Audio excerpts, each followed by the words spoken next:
My name is Dr. Christopher Lin. I have a PhD in anthropology, and I am a full professor in biocultural medical anthropology at the University of Alabama, which means I study health outcomes. We're interested in how culture and biology interact and influence health outcomes. One of the main areas of my interest is the evolution of self-soothing, right? Being able to be in a social group and deal with all the pressures and tensions of living in that social world and be able to basically control yourself. The sociologist named James McLennan, he's got this theory called ritual healing hypothesis. Part of his logic was that Homo erectus sitting around a fire those who found it relaxing and calmed would have been maybe easier to talk to. You know, sitting around fires is sort of a jovial time where people tell stories, and that those Homo erectus who had that capacity would have developed that cooperation more easily. Because, as he said, fires are relaxing, and everyone knows that. But there was no citation to that. You need to cite someone. Someone should have done some research, and yet there's no research that had ever been done demonstrating that fires are in fact relaxing. So maybe I can do a quick and dirty study to demonstrate this. So we thought, well, if there's been an evolution of this, we should look at contemporary variation in this to see if there is a basis, a physiological basis for making this evolutionary claim. And one of the ways that we thought to examine this was to take away all the technology and look at how humans might have self-soothed in antiquity.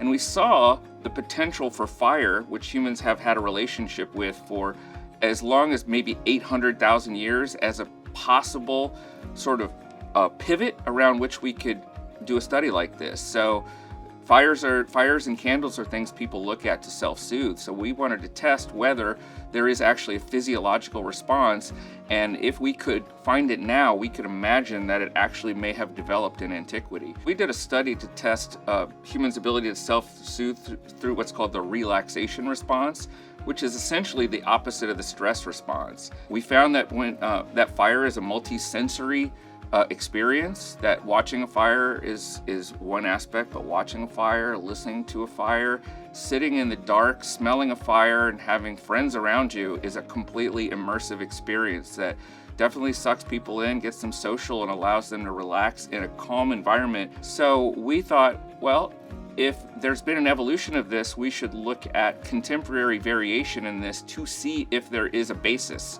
a physiological basis for making this evolutionary claim. So we conducted a laboratory study to look at self-soothing vis-a-vis fires. We actually had people put a blood pressure cuff on, watch a fire under multiple conditions, one with sound, one without sound, and a control condition.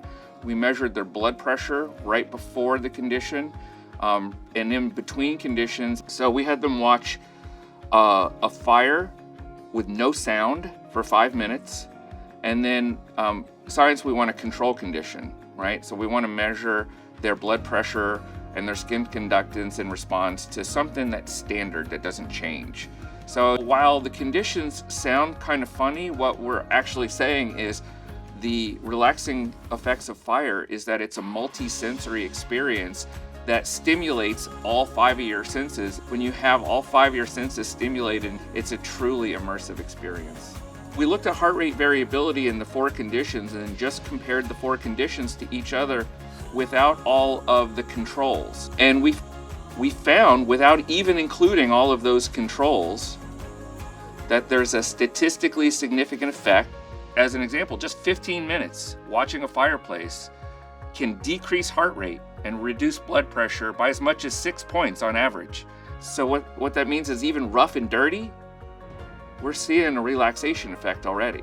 Reducing heart rate and blood pressure and truly being able to relax can help reduce the risk of stress-related health issues like heart disease.